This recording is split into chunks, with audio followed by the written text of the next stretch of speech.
So the ex-caregiver of my client's Section 8 tenant told me that her name is not her name. She changed her name a few years ago because of all of the lawsuits against her and investigations against her for criminal activity, including a elder abuse case and suspicious death for someone that she was supposed to be caring for. I knew that she was a little nutty before, and now I'm like, oh, she's a sociopath. And this caregiver is super pissed because I did a story a couple weeks ago. He had an aunt who got in a severe car accident. He went out to see her. She passed away.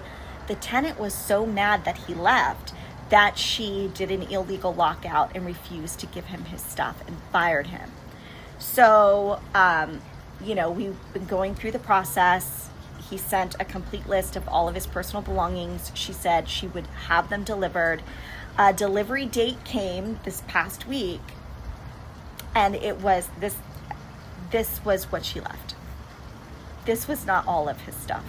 I have documentation from her in emails talking about his stuff, including but not limited to about $40,000 worth of tools. And this doesn't look like $40,000 worth of tools. So I told him, well, you need to file a police report, right? And he did.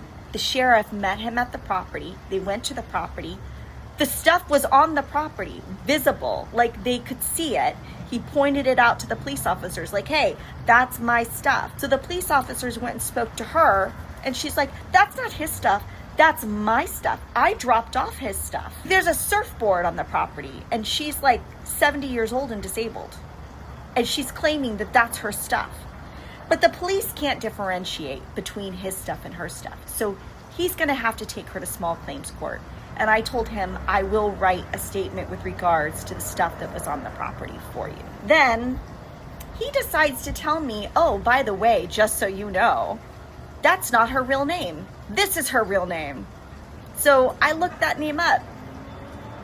And yeah, had the background check been done on that name, she would not be a tenant. I mean, she's already said and done some pretty wild stuff, but now it makes total sense. And I'm not dealing with someone who's got a full deck of cards, if you know what I'm saying. My game plan is no verbal conversations over the phone. Like, she'll literally call me 6 or 7 times in a row, and I'll have to text her, hey, like, I can only text you or email you, because everything with this chick is gonna have to be documented. Like, I'm so effed.